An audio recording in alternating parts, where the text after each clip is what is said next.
Before we start our program, I would like to thank the commander of the American Legion Post, the Blanchard Curry Post, as well as its members for hosting us today. It's always a pleasure to be at these facilities. We are here today to honor Albany County veteran for the month of September, Ernest E. Gall, who served aboard the USS Los Angeles during the Pacific Theater in World War II. His son Ken and Kim are here joining us today. Thank you. Standing their ground during unspeakable horrors from an unconscionable enemy. Today we lift up our voices to express our gratitude to Ernest and our military for this dedication to God and country. We ask God to show us ways in our communities and churches to thank Ernest and his fellow heroes, and keep and protect those heroes now in your care and comfort their families. Give us a true appreciation of the benefits of human freedom, and never let us forget the lives sacrificed to attain it. God bless our veterans. God bless America. Amen. Amen. I say this about this generation, best generation in the world, right? They come back and could have lived an ordinary life and gave back and worked for 44 years at EJ Main, or Electric, I believe, right? And then staying in the electrical union for 55 years.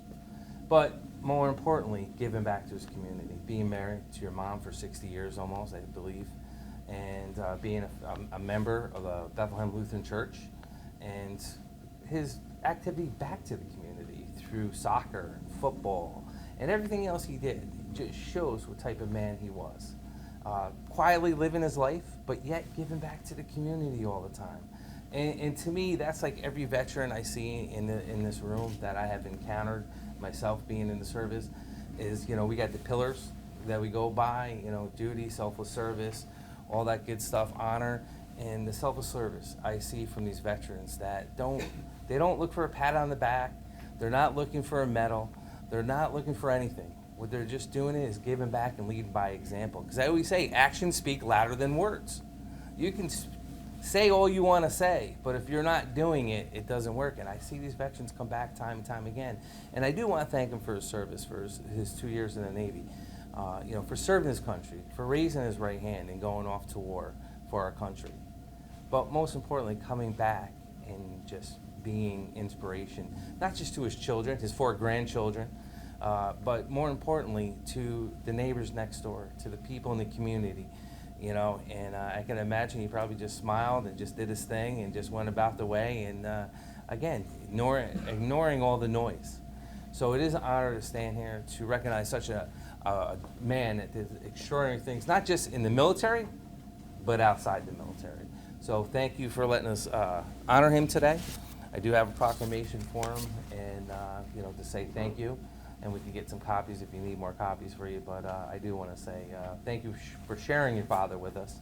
His acts of bravery and his willingness to serve are important treasures that we recognize here today. With Congressman McNulty joining us today, it's always a pleasure to thank him for having planted the seeds for these ceremonies that are done not only in this county, but several that Michael had contact with. And that tradition is maintained by Executive McCoy and myself. And we appreciate that opportunity to continue in that commitment to say and offer a bold and certainly sincere thank you. I can only imagine what Ernie had to endure then and then coming back. And I would imagine too, 42 years as an electrician, 55 years in the union, 60 years of marriage. That's a tradition. And those actions speak a lot louder than words in terms of handing down those traditions. And I'm so grateful that the ROTC students from Albany High can hear about this. Ernie didn't talk much about his time as a sailor on board the USS Los Angeles during World War II. And he didn't talk a lot about his successes as an athlete, including being recruited for the Kansas City, did I get that right? Kansas City Athletics right out of high school. And he didn't talk a lot about all of the things he did for our community, from building an addition on the Lutheran Church, to leading this American Legion post, to managing multiple youth baseball leagues. Ernie may have been quiet in life, but his legacy lives loudly today, and Bethlehem is much richer because of everything he gave to our community.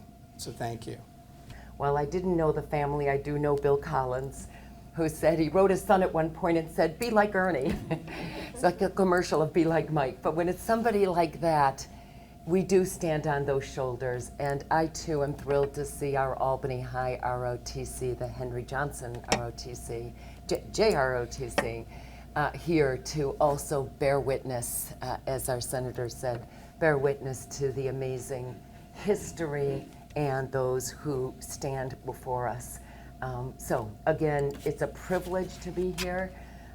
Many of us serve in a very different capacity, but we recognize the importance of serving, but we certainly didn't have to put our lives on the line. And so it's important that we pause, that we remember, that we talk about what your father did. He was a hero.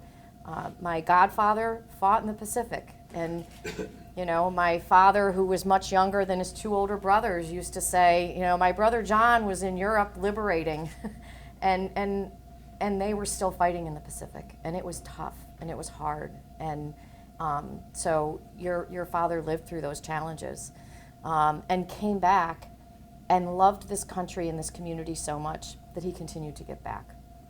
And I know Ernie was one of those individuals who stepped up to be one of those leaders here at the VFW post to help individuals who, for himself, saw the brighter things in life. And don't let's forget that, you know, that the United States Army and the armed forces are ready to defend the Constitution of the United States. And we know what's going on in the Pacific. We know what we have going on with our recruiting challenges. But I have the utmost faith that individuals like Ernie set the example for our younger generations to get up and serve and defend democracy across the world. It was always, hey, does anybody know where this is? Go ask Ernie. He was the guy. He was the guy we always looked forward to. And he was a pleasure to be around. And I know there's 3 other past commanders back there who probably will say the same thing. Our current commander sends his regrets. He had a meeting he had to be at, so he couldn't be here. But I'd like to thank you for letting us borrow your father.